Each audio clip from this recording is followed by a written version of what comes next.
We're good, yeah, we're all good. We had a good time on stage. Sounded cool, we had fun. Okay, right, let me read out some of the reaction that we've had. This is from the people who are listening.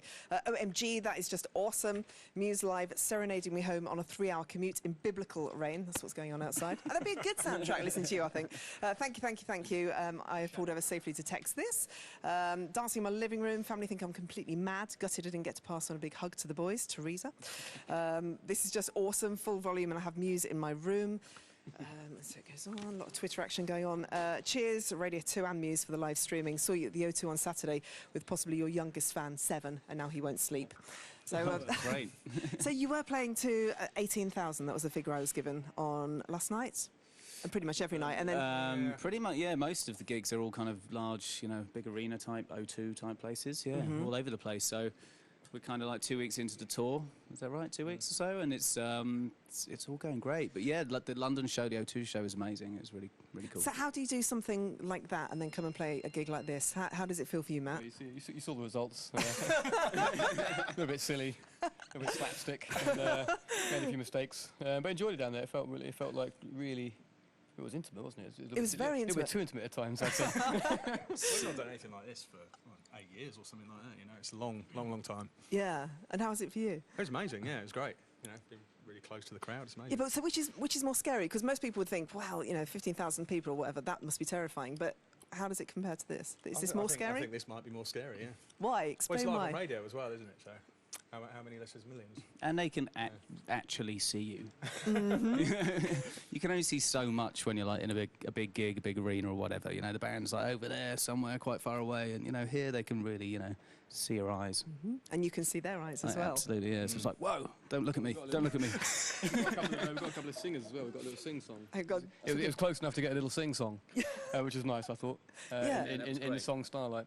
We managed to get a few of the front row to sing along there, and it was. Did that come across? So Yeah, I'm sure it did. yeah. Just for the listeners, that wasn't Matt singing, that was the crowd. Matt, how did you find it? Was it Time Is Running Out? Oh yeah, I just blew it. Yeah, no, I just got carried away. Like I thought I'd sing Dom a song. I thought I'd try and serenade him in his costume, and it got a little bit, just got a bit silly. I think you call it domino effect. I forgot. Well, I got a bit too comfortable. I was so relaxed. I just forgot that I had to get on the microphone to sing the song. Yeah, and then you remembered it was live on the radio as well, and you were like, okay. And then I swore, and then I'm sorry, I got that. I'm sure I'll get a fine or something like that. It's all right, we'll let you off. It's fine. And then, what was the track that you did after that? Was that the only episode? Because there was a lot of laughing. I kept looking at your faces, and they seemed to be laughing at you, basically, Matt. There was lots of silly dancing going on. Oh, is that what it was? Yeah. Matt was doing his you couple of disappeared dad off stage. dancing impressions. Dad dancing impressions. And Matt, you disappeared off stage. Did I? When was that? Well, from where we could see you, you just kind of disappeared out of view. Oh, was that when I went down the front? That's probably when I got them to sing. When I went down the front to meet some of the fans, which was nice. You let them touch you? Oh yeah, of course. I let touch you all over. Why not? And you haven't showered yet? No, definitely not. I'm gonna take their sweat home with you. Jeans with me. And a nice outfit, Dom. I'm sorry, I let you down. I'm wearing a nice dress, but you've fulfilled your promise of the skeleton. I did say I was going to wear this, didn't I? Yeah. So, and it is Halloween currently. So. Yeah. Yeah, it's quite nice. It's like the one from Karate Kid. It's a nice 80s one. Yeah. Nice lycra onesie is what Matt is wearing at the moment, by the way, if you're listening on the radio. Some questions that have come through from our lovely listeners. Will we be lucky enough to see Muse come back to do another home gig? That's from Amanda, who's in Teignmouth at the moment. Oh, home gig, yeah. I went down to Devon a couple of days ago to see my grandmother was 100 a couple of days ago. Wow. That was amazing, yeah. And anyway, when I was down there, that was great. When I was down there, I went to the Newton Abbot Racecourse, which I really would love to do a gig there. Last time we played in Teignmouth on the seafront, to about 10,000 people. We like the idea of going back to play a much bigger concert, but the Newton Abbot Racecourse, they won't let us play more than something like 5,000 people or something. So we've been invited to have a day at the council, in Teambridge Council. Oh, very nice. Yeah, so we're thinking of going there and just forcing the planning permission through so we can do a gig there. So the idea is, the answer to the question is we're working on it, definitely. Conversations that you thought you'd never have when you were at school, probably at home, and just thinking, I'll be meeting with the council to talk about this. Jake Shears from Scissor Sisters, of course, was tweeting today and saying that you once told him that Black Holes and Revelations was inspired by Scissor Sisters. Matt, do you remember this conversation? I think there was a little element of funk on there. I think that was when we first started to own up to our funk love. And Panic Station, though, on the new album, definitely. It's definitely pure Scissor Sisters. Yeah. Yeah. He'll be happy to hear that. Chris, you're sweating so much. I know, I really shouldn't have put this leather on straight after a gig. What were you thinking? Looks cool, though. I wish I had a silk kerchief to just mop your brow, but I don't at the moment. Another question that's come through. How do you guys play night after night and not get bored? That's a good question. Or do you? Well, it's different every night, isn't it? Yeah, not on this tour. So I mean, we're going to be going for 2 weeks, so it's still early days. But it's, I mean, this tour at the moment is just going unbelievably well, you know. And I think everyone's just loving being back. It's been about a year since we've toured, so I think that's where the bum wiggling comes in. You know? Well, the distraction. It's definitely a little bit of a slight addition to the show tonight. And how do you decide the set list for tonight, doing this show? We just we studied the demographic of Radio 2. Worked out what would sell the most records. I'm feeling rather used and cheapened and abused by you now. No, just picked a bunch of random tracks and went for it. You know? That kind of. How was it performing with that pyramid above your head, Dom? Well, Liberating? less scary in some ways because, I mean, on stage it's moving around as well when it's above me, and it's kind of scary when I notice it move. So I try not to look up too much. So tonight it was actually nice, just you know, not having a lot of machinery moving above my head. But Just to move around. Yeah. Question: what was the best crowd that you played for? Well, that's a huge Ever. question, isn't it? Best crowd ever. well, Glastonbury.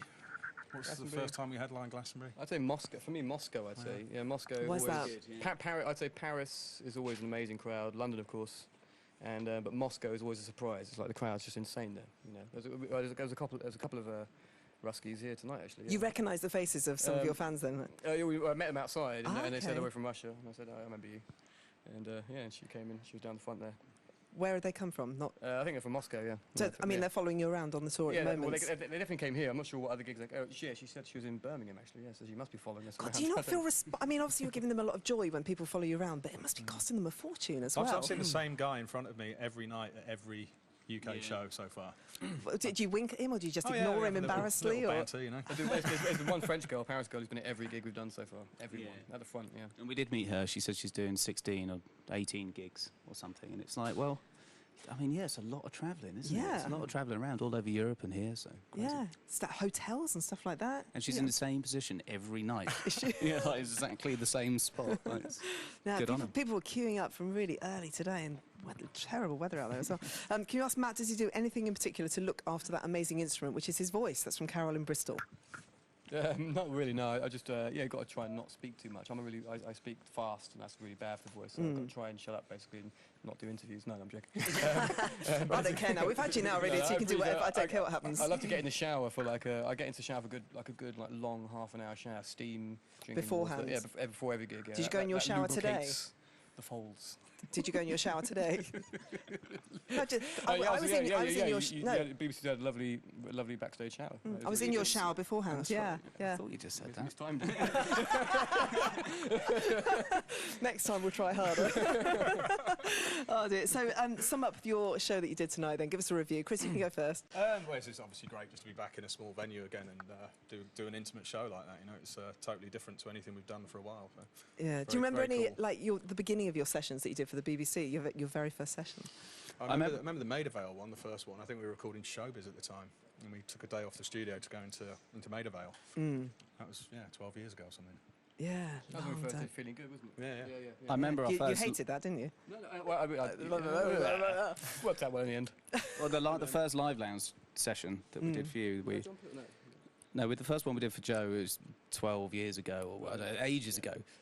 And we didn't have a great time. We just played a gig the night before, so a bit hungover and jaded, and then we Yeah. tried to do some acoustic thing, and I don't think we played acoustic since. No, you haven't.